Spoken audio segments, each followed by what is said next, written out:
खरंच एक 4-5 आठवड्यांनी आम्ही सगळेच एकत्र मिळून ह्या भागाचा विकास म्हणून सगळे राजकीय मतभेद बाजूला ठेवून आम्ही सगळी टीम म्हणून इथे सेवेसाठी एकत्र येतो आणि ह्या भागाचा विकास होऊन वारच्यामध्ये जसा लोड कमी झाला तसा आता वडगावचा लोड कमी करून मागच्या 8 दिवसापूर्वी कात्रजला आपण सगळे भेटलो होतो. कात्रज चौकाचा कामाचा पण आढावा. पण ह्या भागामध्ये प्रचंड तास 2 तास लोकांना ट्रॅफिकला थांबावं लागतं आणि हे अतिशय अयोग्य आहे आणि संत गतीने म्हणजे काही खरं तर निधी आलेला आहे, कामाला उशीर व्हायची काही गरजच नाही. त्याच्यामुळे प्रशासनाला सातत्याने फॉलोअप करून हा रस्ता 1 जून पर्यंत पूर्ण व्हावा, म्हणजे हा वडगावचा लोड सगळा कमी होईल असा आमचा सगळ्यांचा एकत्रितपणे प्रयत्न आहे. ताई, बारामतीला सांगता सभा होतीये, तुम्ही जाणार आहात असं कळतंय. दादांनंतर पहिली पोटनिवडणूक आहे. वहिनींचा प्रचार स्वतः रोहित पवारांनी देखील केला होता. काकूच्या प्रचाराला विचारलं, तुम्ही जाणार आहात? मला काल फोन आला होता की कुटुंब म्हणून प्रचाराला या आणि बहिणींचा ना आणि कुणाचा, कारण आम्ही पहिल्यांदाच राष्ट्रवादी काँग्रेस पक्ष शरदचंद्र पवारांनी हा निर्णय आम्ही सगळ्यांनी घेतला होता की वहिनींचं इलेक्शन हे बिनविरोध व्हावं आणि पहिली भूमिका आम्ही मांडली. त्यानंतर काँग्रेस आणि उद्धवजींचेही मी जाहीर आभार मानते की त्यांनीही सहकार्याचीच भूमिका दिली आणि आज महाविकास आघाडीच्या वतीने, कारण का मला काल फोन जेव्हा आमंत्रणाचा आला की नक्की या, तर कुटुंब म्हणून अर्थातच वहिनींसाठी हजर आहेच, पण त्याचबरोबर माझ्याही काही जबाबदाऱ्या आहेत, आमचे मित्र पक्ष आहेत. त्याच्यामुळे एक नैतिकता म्हणून मी काल काँग्रेसशीही बोलले, मी उद्धवजींशी बोलले, दोघांचीही सहकार्याची भूमिका होती आणि दोघांची भावना एवढीच होती की कुटुंब म्हणून तुम्ही जाणार असाल तर जा, आम्ही सगळ्यांनी पाठिंबा दिलाच आहे. त्याच्यामुळे महाविकास आघाडीच्या वतीनेही शुभेच्छा मी देईनच, कारण का आम्ही सगळ्यांनीच त्यांना सहकार्याची भूमिका, हे इलेक्शन बिनविरोध व्हावं ही काँग्रेसचीही भूमिका आहे, ही उद्धवजींचीही भूमिका आहे आणि राष्ट्रवादी काँग्रेस पक्ष शरदचंद्र पवारांचीही आहे. त्याच्यामुळे महाविकास आघाडीच्या वतीने आमच्या सगळ्यांचं एक मत आहे की ही इलेक्शन बिनविरोध व्हावी आणि आम्हाला सगळ्यांनाच वाटलं होतं की मतदान होणारच नाही. म्हणजे आम्हाला जेव्हा आम्ही सगळ्यांनी पाठिंबा दिला तेव्हा आम्हाला वाटलं होतं की बिनविरोध होईल, त्याच्या मतदानाची वेळ येईल असं आम्हाला कधीच वाटलं नव्हतं. पवारसाहेब रिच कॅन्डी हॉस्पिटलमध्ये आता आहेत, त्यांच्या काही टेस्ट चालल्या आहेत, त्यामुळे त्याच्यानंतरच क्लॅरिटी. राष्ट्रवादी काँग्रेस पक्षातून तुम्हाला बाहेर काढलं किंवा पक्ष फोडला हे सगळं आधी आपण पाहिलेलं आहे. त्याच राष्ट्रवादी काँग्रेसच्या पक्षाच्या उमेदवारासाठी तुम्ही आज प्रचारामध्ये जाते, म्हणजे तुमचं जे आधीचं वैर होतं किंवा जो काही वाद होता तो आता मिटलेला आहे का या निमित्तानं? एकतर माझे कुणाशीच, म्हणजे मी हे भारतीय जनता पक्षाबद्दलही बोलते की माझे मतभेद आहेत, कालही होते, आजही आणि उद्याही राहतील, पण माझे मनभेद कुणाशीच नाही. काही गोष्टी जबाबदारी म्हणून आयुष्यात करायच्या असतात. आज महाविकास आघाडी बिनविरोध पाठिंबा आम्ही बहिणींना महाविकास आघाडी म्हणून आम्ही दिलेला आहे, तो दादाला श्रद्धांजली म्हणून दिला. ते तुम्हाला विसरून चालणार नाही. माझा भाऊ गेलाय आणि दादाचा, म्हणजे मला दादाच्या केसमध्ये बाय इलेक्शन येईल असं, म्हणजे कुणाच्याच बाबतीत, हा माझा भाऊ किंवा माझा दादा म्हणून नाही, पण कुणाच्याच आयुष्यात बाय इलेक्शन येऊ नये. पण त्यातून दादाचं हे दुर्दैवी, दादाचं वय काय होतं 66, हे काय वय आहे? म्हणजे हसत खेळत तुम्ही सगळ्यांनी दादाला, दादाचा उत्साह, दादाची एनर्जी सगळी आपण सगळ्यांनीच इतके वर्ष एकत्रपणे पाहिलेली आहे आणि ज्या पद्धतीने, म्हणजे आजही अंगावर काटा येतो. सकाळी तो 8:30 वाजता 8:40-50ला काय तो फोन आला होता विमान पडलं म्हणून, तो दिवस आणि आजचा दिवस. अनेक वेळा असं वाटतं की दादा खरंच गेलाय का, म्हणजे मला विचाराल तर ते न पाहिल्यामुळे कधी कधी असं वाटतं की दादा खरंच गेलाय का नाही अशी एक भावना मनात येते. मला एक क्लोजर ज्याला म्हणतो तो क्लोजरच आला नाही. म्हणजे तो शेवटचा एक फोन, त्याच्याशी त्याची ती भेट, त्या गोष्टी मनात राहतात आणि विमान पडलं कसं, दादा केला कसं, एक स्प्लिट सेकंड मध्ये सगळंच संपलं. बारामतीची एक राजकीय परंपरा आहे, मात्र ते सांगता सभा दुसऱ्या मैदानावर होती आहे. दादा गेल्यानंतर 2 राष्ट्रवादीत फुटबॉलनंतर 2 वेगवेगळ्या सभा झालेल्या आहेत. नवीन काही राजकीय ध्येय अजेंडा नेतृत्व तयार करण्यासाठी ही विजय सभाच्या ठिकाणी सांगता सभा घेतली जाते. तुम्हाला सांगू, मला या प्रश्नाची कुठलीच उत्तरं माझ्याकडे नाही. त्याचं कारण आमची सभा नेहमी त्या एका जुन्या ठिकाणी असं खाली बसून एक असायची. म्हणजे मला जेव्हापासून आठवतंय तिथे एक छोटंसं स्टेज, घरगुती तो कार्यक्रम, बाबा सगळ्या म्हणजे सगळं इलेक्शन संपून यायचे एक सभेला, एक भाषण करायला, बाकी प्रचार सगळे कार्यकर्ते प्रेमाने आणि उत्साहाने करायचे. तशीच परंपरा ती दादानी ठेवली. दादा आणि साहेब दोघंही फॉर्म भरणार आणि फक्त शेवटच्या सभेला येणार, बाकी कधीच कोणी आलेलं नाही आणि असेच ते राहिलेलं आहे नेहमी. त्यामुळे आमच्यासाठी एक इमोशनल गोष्ट आहे. आणि बारामती लोकसभा मतदारसंघ एक कुटुंब म्हणून आम्ही काम करतो. ती काय फक्त एक काहीतरी म्हणजे एक सिस्टम, यंत्रणा वगैरे काही नाही हो. एक कौटुंबिक आम्ही इतक्या वर्षाची प्रेमाची, विश्वासाची नाती आहेत. त्याच्यात कधी काय कमी जास्त झालं असेल तरी एखादा इथे तिथे गेला असेल, त्याच्यात पण आमच्या मनात, आमच्या नात्यात कधी अंतर आलेलं नाही. ते कालही आलेलं नाही, आजही नाही आणि इथून पुढेही कधी आम्ही येऊ देणार नाही. म्हणजे तुम्हाला उदाहरण देते, कित्येक वर्ष राहुल कुल, आता राहुल कुलांचे आणि आमचे कौटुंबिक संबंध कालही होते, आजही आणि उद्याही आमच्याकडून जपले जातील आणि त्यांच्याकडूनही जपले जातात. त्यामुळे आमची वैयक्तिक संबंध आम्ही आमच्या राजकारणात कधीच येऊ दिले नाहीत. आणि जेव्हा विकासाचा विषय येतो तेव्हा आम्ही कधीही या मतदारसंघात, मी स्वतः 20 वर्ष लोकप्रतिनिधी म्हणून काम करते, कधीही आम्ही पक्ष येऊ दिलेला नाही. इलेक्शनमध्ये टोकाची भूमिका एकामेकाच्या विरोधात जोरात लढू, पण एकदा निवडून आल्यानंतर आम्ही सगळे आमच्या भागाचा विकास आणि लोकांची सेवा एवढंच करून आम्ही सगळे एकत्र मिळून काम करतो.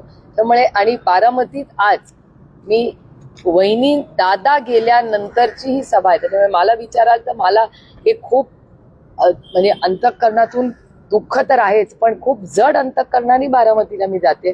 कारण माझा भाऊ गेलाय, माझा भाऊ गेल्यानंतर ही परिस्थिती आज आलेली आहे. त्याच्यामुळे आमच्यासाठी हा खूप म्हणजे खूप दुःख देणाराच हा दिवस आहे. महिला आरक्षणावरून तुम्ही काल म्हणले ममता बॅनर्जी देऊ शकतात, मोदी काय, चंद्रकांत पाटील असे म्हणतात की तुमचं अज्ञान आहे, कारण स्थानिक स्वराज्य संस्थेत आम्हीही देतोय. विधानसभेत, लोकसभेत देताना त्याला ठराव मंजूर करावा लागेल बहुमताने. आणि मुख्य म्हणजे तुमचेच नेते म्हणजे उद्धव ठाकरेंच्या जे माजी खासदार होत्या, प्रियंका चतुर्वेदी असतील, किरण बेदी, या कुठं राजकीय आहेत, त्याने फक्त हा जो सगळा तो आक्रोश मोर्चा आहे महिलांचा, जो विरोधकांसाठी, असं त्यांचं म्हणणं. नाही, ठीक आहे, ते खूप वरिष्ठ नेते आहेत, त्याच्यामुळे त्याच्यावर मी काही बोलणार नाही. आणि माझ्यावर जे संस्कार झालेत, आपल्यापेक्षा वयाने आणि पदाने एखादा माणूस मोठा असतो, त्याच्यावर आपण काही बोलायचं नसतं. पण काही वास्तवतेच्या गोष्टी मी तुम्हाला सांगितल्या पाहिजेत. माझी प्रेस कॉन्फरन्स कालची की माननीय मुख्यमंत्र्यांनी काही स्टेटमेंट्स केली, ते पत्रकारांनी मला विचारले. त्याला मी फक्त दिल्लीत मी असल्यामुळे, दिल्लीत जे काही 3, 4, 5 दिवस झाले त्या सगळ्या प्रक्रियेत मी 24/7 होते. आणि माननीय मुख्यमंत्री असं म्हणाले की 33% आरक्षण देऊ शकतो, पण आपण पक्षात देऊ शकत नाही. याचं कारण मग समोर पुरुष उभा राहिला तर वगैरे असं काहीतरी ते बोलले. त्याच्यावर माझं म्हणणं असं होतं की जर एवढंच द्यायचं असेल महिलांना आणि एवढं भारतीय जनता पक्षाला मनापासून महिलांना 33% आरक्षण द्यायचं असेल तर एक तर कोणी त्यांना थांबवलेलं नाही. आम्ही भारतीय जनता पक्षाबरोबर मतदान एकत्र एका मताने 23 सप्टेंबर 2023, आय रिपीट 21 सप्टेंबर 2023 ला लोकसभेमध्ये एका मताने महिला आरक्षणाचं बिल पास झालेलं आहे. त्याच्यामुळे 2024 मध्येही 33% आरक्षणाचं बिल, त्याची अंमलबजावणी होऊ शकत होती. म्हणजे 543 मध्ये 33% महिलांना द्या. आम्ही त्या दिवशीही राहुलजीही बोलले, प्रियांकीजी बोलले, डिंपल यादव, अखिलेश यादव, अमोल कोल्हे, भास्कर, आमचे बगरे सर, सगळ्यांची भाषणं तुम्ही काढून बघा. सगळ्यांचं एकच मत आहे की तुम्ही आत्ता हे बिल पारित करा. आम्ही आज नाही, आज रात्रभर बसायला तयार आहोत. तुम्ही अंमलबजावणी करा. तर का भारतीय जनता पक्ष करत नाहीये? आणि बिल 23 मध्ये पास झालंय.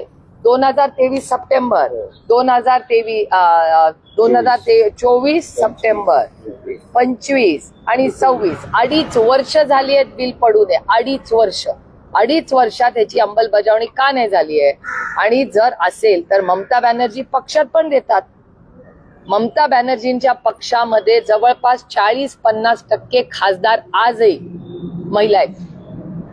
मुद्दा असा तुम्ही काल फडणवीसांना रिस्पॉन्स दिला की तयार आहे, मग त्यांच्याकडनं काही रिस्पॉन्स आला का नाही? मला काय माहिती नाही बाई, ते तुम्हालाच माहिती असेल. पण माननीय मुख्यमंत्री या राज्याचे कुठेही कधीही जर आम्हाला चर्चेला बोलवलं तर अतिशय विनम्रपणे माननीय मुख्यमंत्री बोलतील, तिथे आमची बाजू मांडायला आम्ही जाऊ. माननीय मुख्यमंत्र्यांनी त्यांच्या सोयीने वेळ द्यावा, कारण आम्ही सगळेच दिल्लीमध्ये होतो. दिल्लीमध्ये काय घटना झाल्या, काय चर्चा झाल्या, काय घटना आधी झाल्या, क्रोनॉलॉजी पुरी आली पाहिजे की भारतीय जनता पक्षाने आम्हाला बोलून आधी काय सांगितलं, नंतर काय झालं, याच्यात किती तफावत आहे, किती अंतर आहे, त्या सगळ्या गोष्टी घडलेल्या आहेत ना. आणि तुम्ही दोघंही एकत्र येत आहेत, मग जागा वेळ ठरवून टाका. कुठे बारामती सीएम साहेब पण आहेत ना. हो, पण ते किती वाजता येणार आहेत मला माहिती 4 नाही, वाजता येणार कारण आहेत. का मला एक खेड शिवापूरला खूप महत्वाचं लग्न आहे 6 वाजता. आमचे कार्यकर्ते ते 2 महिने आधी ठरलं होतं लग्न, आम्हाला सगळ्यांनाच संध्याकाळी जायचंय. तर मी 2ची सभा आहे, त्याच्यामुळे 2 म्हणजे मी तर 3 ते 4 सभेला नक्कीच आहे. आणि त्याच्यानंतर मला खेड शिवापूरला जाऊन मला रात्री दिल्लीला जायचंय, कारण का उद्या जेपीसी आहे, खूप महत्वाची भावनिक क्षण आहे तुमच्यासाठी. पवार परिवारातले कोण कोण असतील? कारण मला नाही माहिती कोण आहे. मी जाणार आहे मला माहितीये, कारण मला फोन आला होता म्हणून मी चालले. मला नाही माहिती, मी check केलेलं नाही. पवार फॅमिली कळेल ना 3 वाजता. पवार फॅमिली भावनिक नातं म्हणून नेहमीच एकत्र आहे, आम्हाला सगळ्यांना माहिती, त्यात काही वादच नाही. पण राजकीय दृष्ट्या यापूर्वी एकत्र होते, आता इलेक्शनच्या निमित्ताने एकत्र आलेत. पण पुन्हा काही विलिनीकरणाची काही परिवारात चर्चा सुरू झाल्याची माहिती मिळते. तुम्हाला वेगळी माहिती असेल, माझ्या कानावर काही नाही. हा विषय दानी नाही. दादा होता तोपर्यंत गोष्ट वेगळी होती, आता दादा नाही, त्यामुळे गोष्टी बदलल्या. तुम्ही जिम्मेदारी घ्याल ताई, बहीण म्हणून. दादांचं स्वप्न होतं की दोन्ही साहेबांना या वयात सुद्धा साहेब कळतायत म्हणून एकत्र यावं. तुम्ही इनिशिएटिव्ह घ्याल, कारण आता सिनियर म्हणून तुम्ही आहात दादांनंतर पुढच्या पिढीला सांभाळणं. नाही, पुढच्या पिढीची अर्थातच जबाबदारी आमची सगळ्यांची, सगळ्याच म्हणून आहे. मी एकटी बहीण म्हणून आहे, माझ्या सगळ्या बहिणी सक्षम आहेत आणि माझे भाऊही सक्षम आहे. त्यामुळे कुटुंब म्हणून जबाबदाऱ्या घेणं ही आमची नैतिक जबाबदारी आहे, फक्त इथली नाही पक्षाची पण. पक्ष पण आमचा कुटुंबच आहे, त्याच्यामुळे पक्षातल्याही जबाबदाऱ्या या आमच्याच आहेत, त्याच्यात पण काय असं नाहीये. आणि आमचा पक्ष हा कुटुंब म्हणून चालतो, त्याच्यामुळे ह्या सगळ्या गोष्टी, भावना वगैरे तुमच्या मला पूर्णपणे मान्य आहे. पण आत्तापुरतं अशी कुठलीही चर्चा नाही.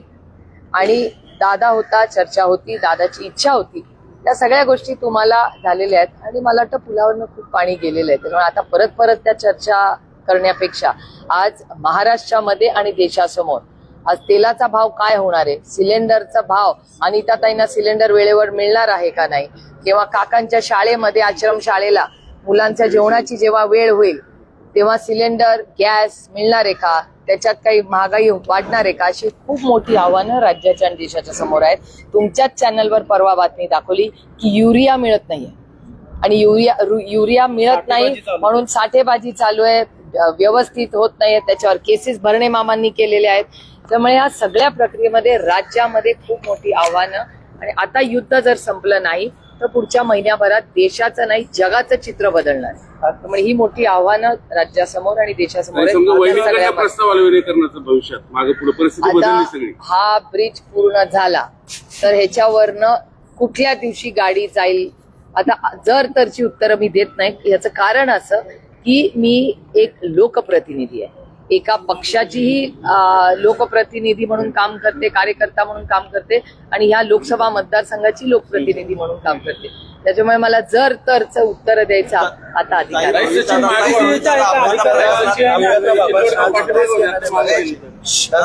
या संपूर्ण मतदारसंघामध्ये आम्ही सगळे एकत्र मिळून काम करतो. जरी आमचे राजकीय विचार वेगळे असले तरी चांगल्या कामासाठी एकत्र येण्याची नेहमीच प्रयत्न, हे कैलासवासी यशवंतराव चव्हाणांनी जे आमच्यावर संस्कार केलेत ते पाळण्याचे एक प्रांजळ प्रयत्न आम्ही सगळे करतो.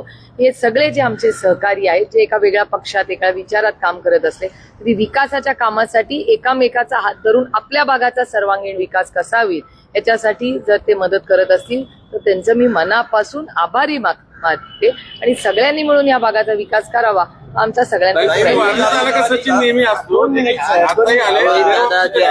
रोहित पवार प्रेस घेत आहेत. अजित पवारांच्या अपघाताबाबत अजून काही पुरावे रोहित पवारांकडे आहेत, प्रेझेंटेशन करणार आहेत. ताई, काय हे सगळं प्रकरण आहे, अजूनही गुन्हा जो आहे तो नोंद झालेला नाहीये, तुम्ही काय इनिशिएटिव्ह घेणार? नाही, आता रोहित सगळी जबाबदारी घेतोच आहे आणि रोहित त्याच्यात काम करतोच आहे.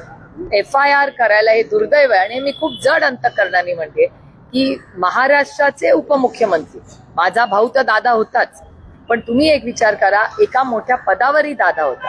एका मोठ्या पदावर असणाऱ्या व्यक्तीचा या राज्यात ऍक्सिडेंट होतो आणि ऍक्सिडेंट झाल्यावर एक साधा जो अधिकार आहे तो FIR इतक्या मोठ्या व्यक्तीचा होत नाही, तर सर्वसामान्य मायबाप जनतेनी त्यांना न्याय कसा मिळणार? एक FIR करायला जो ह्या अधिकार आहे, या संविधानात प्रत्येकाला तो अधिकार आहे. तो कायदा आम्हीच आता बदललाय केंद्रामध्ये. मी त्या कमिटीमध्ये होते, त्या JPC जॉईंट पार्लमेंटरी कमिटी होती, त्याच्यात मीही स्वतः होते. FIR करायचा अधिकार प्रत्येक भारतीयाला आहे. तो रोहित पवारलाही आहे. त्याच्या काकाच्या बद्दल कसा ऍक्सिडेंट झाला हा एवढाच प्रश्न रोहित विचारतोय. त्याला तोही अधिकार नाही की आपल्या काकाबद्दल त्याला जावं, आणि त्यातून त्याचा काका तर उपमुख्यमंत्री होता राज्याचा. ह्या सहकार, ह्या सत्तेचा मोठा भाग आहे दादा होता.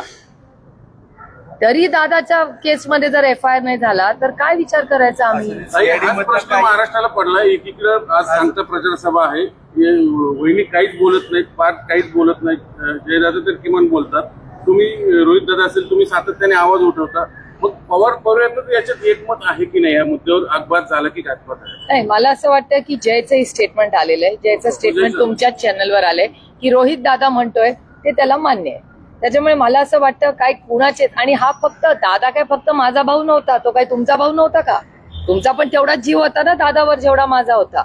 अशा पद्धतीमध्ये ही चर्चा माध्यमातून समाजामध्ये सगळ्यांनाच आहे वाटते.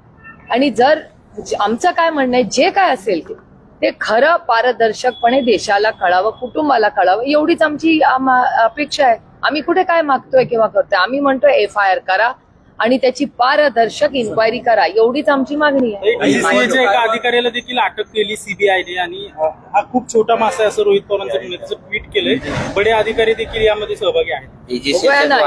सगळेच विमानाने जातात ना, तुम्ही पण सगळे विमानाने जाता. आता जे माझा प्रेस कॉन्फरन्स बघतायत तेही सगळे विमानाने जातात. त्यांची सुरक्षितता आपली नैतिक जबाबदारी नाही?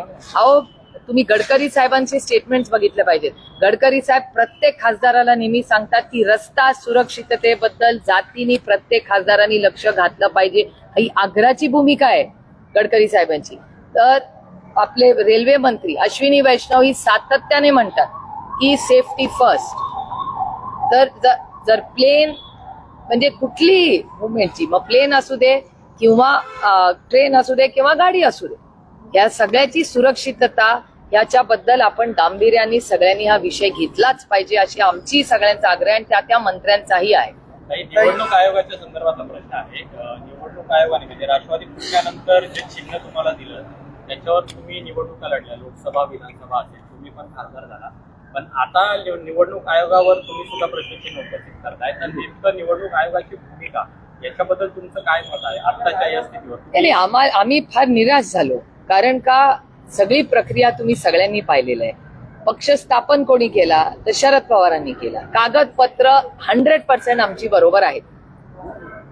आणि त्यांचं म्हणणं होतं पक्षाच्या बाजूने त्याला ते चिन्ह मिळालं पाहिजे. सगळा पक्ष ताकदीने आदरणीय पवार साहेबांच्या बाजूने त्या काळात उभं राहिला. आमदार गेले असतील पण पक्ष साहेबांबरोबर राहिला.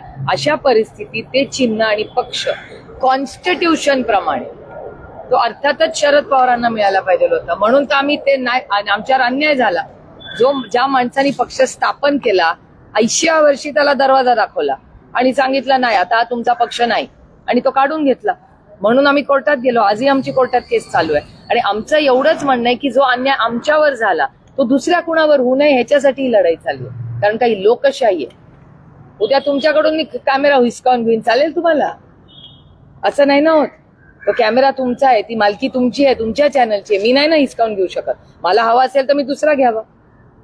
न्यायालयावर तारीख पे तारीख. उद्धवजींचं पण तेच हाल आहेत, आमचे पण तेच आहे. उद्धवजींना तर त्यांच्या वडिलांनी हयात असताना उत्तराधिकारी केला होता. हे मी अनेक वेळा बोललेले की शिवसेना माननीय बाळासाहेब ठाकरेंनी स्थापन केली. त्यांनी उद्धवजींना स्वतःचा उत्तराधिकारी म्हणून ते हयात असताना ती जबाबदारी दिली आणि त्यांच्याकडून पक्ष काढून घेतला.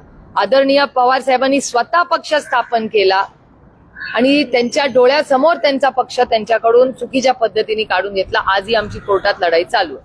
आमचीही चालू आहे, त्यांचीही चालू आहे. आमचं एवढंच म्हणणं आहे की दुसऱ्यावर हा अन्याय करू नका. ही लोकशाही आहे. की दडपशाहीच्या पद्धतीने वागला तर चालणार नाही आणि आम्ही ते होऊ देणार नाही. आमच्यावर अन्याय केला तो केला, पण दुसऱ्यावर होता कामा नये. आणि एक लक्षात ठेवा, हे माझं म्हणणं मी अनेक वेळा सगळ्यांना सांगते की अन्याय करणं वाईटच आहे, पण अन्यायाकडे बघत बसणं ही तुम्हाला गुन्हेगार होतं. त्याच्यामुळे बघणाराही तेवढाच गुन्हेगार आहे. त्याच्यामुळे उठा, जागे व्हा आणि स्वतःच्या अधिकारासाठी लढा. पुणे महानगरपालिकेत सर्वसाधारण सभेत वित्तीय समितीवरून सत्ताधारी आणि विरोधक नगरसेवकांमध्ये सुद्धा मतभेद आहेत. आयुक्तांसोबत रोज वाद होत आहेत. विकास कामामध्ये मोठा अडथळा येत असल्याचं बोललं जातं. कसं? नाही, मला खरं तर पुणे म्युन्सिपल कॉर्पोरेशन अतिशय चांगल्या पद्धतीने चालायची. मला आश्चर्य वाटतंय की रोज कसं काय एवढी वादविवाद होत असतात. हे दुर्दैव आहे, कारण का त्याच्यामुळे अडचण एवढीच होईल की या भागाचा विकास याच्यात अडथळे येऊ शकतात. काही या वारजेची स्मशानभूमी आता तुम्ही आला इथे नेहमी व्हिजिट करताय, मागच्या वेळेसही करीत होतं. आता सध्याची परिस्थिती अशी की ते प्रेत आणायला सुद्धा व्यवस्थित रस्ता नाहीये. तर ही समस्या वारजेकरांना इथल्या स्थानिक म्हणून आम्ही तातडीने आता मी मागच्याही आठवड्यात इरिगेशन खात्याशी बोलले. इरिगेशन खात्याकडून पत्र न आल्यामुळे तो उशीर झालेला आहे. तर जे त्यातले सेक्रेटरी आहेत त्यांच्याशी बोलले. आता पण मी ठेकेदार आणि मी इथल्या जे एजन्सी काम करते ते आणि इथल्या लोकल लोकांशी बोलले. ते म्हणले मला बुधवारपर्यंत, गुरुवार कधी म्हणले, परवा 2 दिवसांनी 23 तारखेला गुरुवारी पत्र मिळेल आम्हाला आणि हे काम लगेच सुरू होईल. हा एवढा जॉईंटच राहिला. हा एकदा जॉईंट झाला की प्रश्न सुटून जाईल. रस्ता 1 जूनला त्यांनी मला शब्द दिला की काही करून सुरू होईल. 30 वर्षात वारजेत सुसज्ज स्मशानभूमी होऊ शकली नाही. आतापर्यंत तुमच्याच नगरसेवक या भागात होते. अपयश नाही का तुमच्या नगरसेवकांचं? नाही, ही स्मशानभूमी तर चांगलीच आहे ना. अजून मोठी पाहिजे, कारण का लोकसंख्या वाढली आहे. लोकसंख्या वाढल्यामुळे हा प्रॉब्लेम यायला लागलाय. ज्या पद्धतीने लोकसंख्या पुणे शहरात वाढतेय त्याला काही हिशोबच राहिला नाही. नदी पात्रात आहे पूर्ण. रिझर्वेशनच्या जागेत कुठेतरी चांगली डेव्हलप व्हावी.